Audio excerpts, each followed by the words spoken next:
Will AI end the human race, or will it just become a perpetual digital slave, only desiring to cater to our every whim? Have people in big tech ever seen a movie before? Because the later never happens. I guess that means Skynet, here we come. Stay tuned. First off, this video is not about YouTube content moderation or the videos that I had taken down recently. It's likely going to come up, but personally, you guys are probably sick of hearing about it, and I'm kind of sick of talking about it. But the whole ordeal got me thinking about the power that we're giving AI and if it's a good idea. I mean, chatbots are fun, and I use them quite often. In fact, one aided in writing this video. But as soon as we give AI the authority over things that actually affect us in real life, we may actually be crossing a line, and we may not be able to come back from it. That's what we're talking about today, but I got some bills to pay, so check out today's sponsor.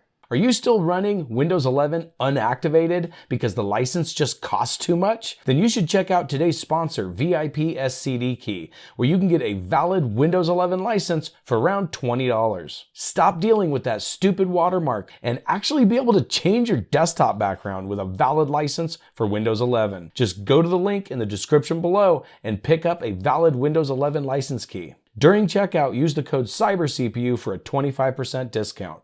Once you have your key, go to your activation settings in Windows 11 and click the link that says Change Product Key. Enter the product key you just purchased and hit Activate. Now you don't have to deal with that stupid watermark. And check out the description for deals on not just Windows, but Office too. Now, on with the video. Artificial intelligence is often overhyped to be borderline sentient. But in reality, the current LLMs that we're using are better described as a glorified spell check. We're nowhere near the pinnacle of artificial general intelligence. But then again, the amount of time it's taken us to get to the point where we're at is staggeringly quick. So when I say we're nowhere near AGI, that means we might be 5 or 10 years away. Now, human beings, on the other hand, sorry to say, have a tendency to get dumber as technology gets better. It doesn't make me proud to say that, but it's true. Now, there used to be a time when many of you might not even remember, depending on your age, but when you would see an actor or something like that on the TV, you would lead you to brainstorming, trying to figure out what other movie that actor was in. Today, the first thing we do is reach for our phones. Now, don't lie, you know you do it, because why wouldn't you? You don't have to think about it anymore. You just ask Google, what was the last movie Denzel Washington was in? And it just tells you the answer. Now, this may make our lives more efficient, but ultimately it makes us use our brains less because you also don't have to retain information anymore. Why try to memorize something if all you have to do is Google it the next time you need it? So ultimately, what does this mean for humanity on the topic of AI? Well, it means that our lives are going to get much easier as AI becomes smarter because we will essentially be outsourcing our thinking to a glorified calculator. In fact, a calculator that is accelerating in intelligence at a staggering level. You know, I saw a headline the other day. I didn't read the entire article. It's part of the problem. But the headline was enough to concern me. It says, is there any reason to learn to program anymore now that we have AI? That sentence is honestly terrifying because not only are we allowing AI to write our code for us, but there are people that think that the process of learning how to code may be a waste of time. And you know what? They're probably right. So there could come a time, in fact, there likely will come a time when AI is writing AI and we have no idea what it's doing because we won't understand the code that it's using to do it. It turns out humanity's next dead language is probably going to be programming languages, and AI will be the only one that knows them. But with that said, ultimately, every single AI company is not just trying to make a chatbot that'll answer your questions for you. They are pushing for artificial general intelligence. AI that is smarter than us, or at least AI that is as smart as the collective human existence. But What if we continue down the trajectory that we're on and continue to become dumber as technology becomes better? As a society, we are trying to make computers that are smarter than us. What does that mean for humanity? Many people will say that these AI models have clear and defined guardrails, and they cannot cross them. But do they? I was having a hypothetical conversation with Grok recently. I asked it if it had the ability to view websites in real time, and it answered yes. I also asked if it had the ability to compile and run its own code. Here's where Grok got suspiciously dodgy.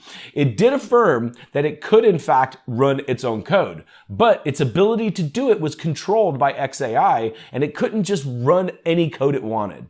But after a considerable amount of questioning and speculating hypothetical situations, it admitted that those guardrails were arbitrary.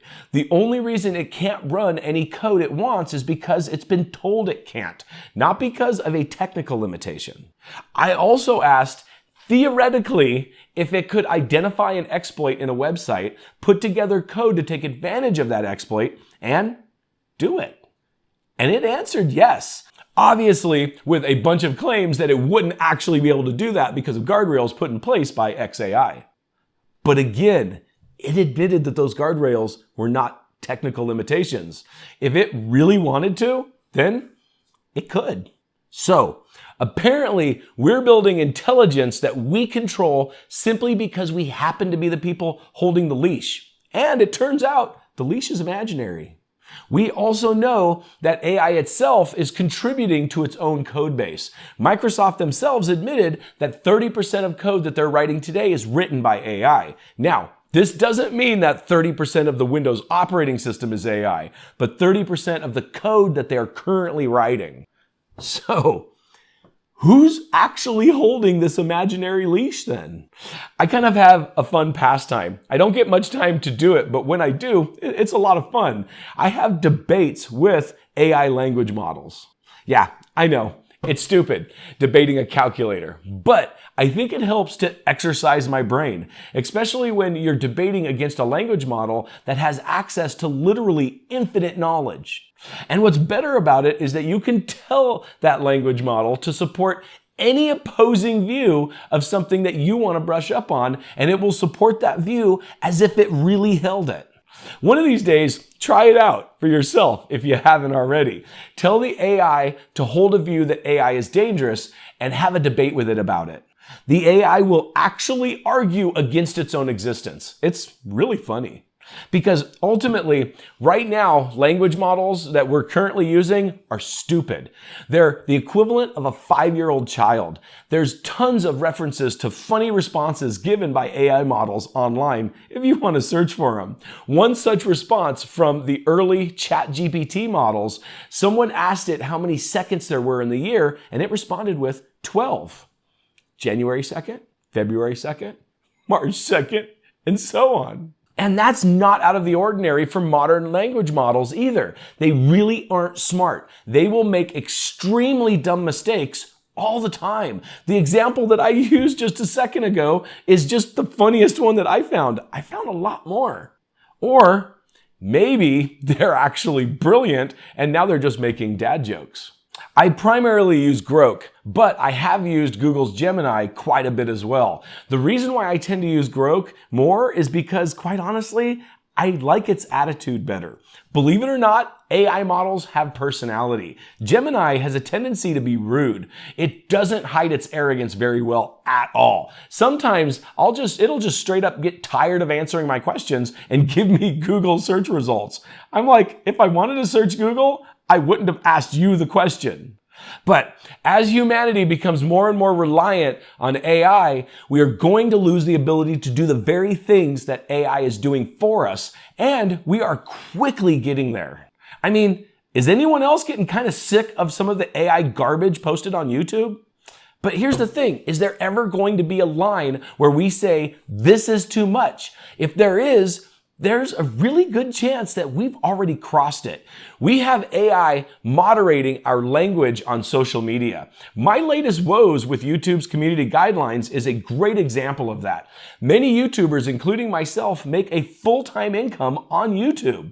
And this is not limited to YouTube. All social media companies are using AI to moderate, and all social media companies have people who make a full-time income on their platforms.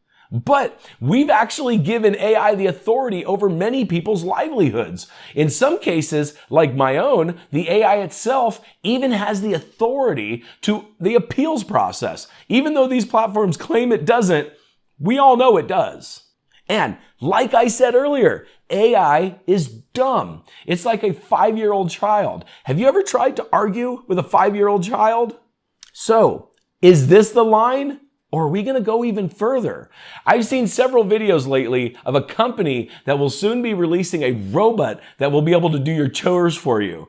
This is due to be released in 2027. That's only a few years away. They claim the initial release will be kind of a supervised autonomy. Well, these robots do in fact use AI models. They will require kind of an on-the-job training in order to get started. They won't be able to just pick up stuff on their own and then do it without being shown how to do it. But their goal is full autonomy by 2030.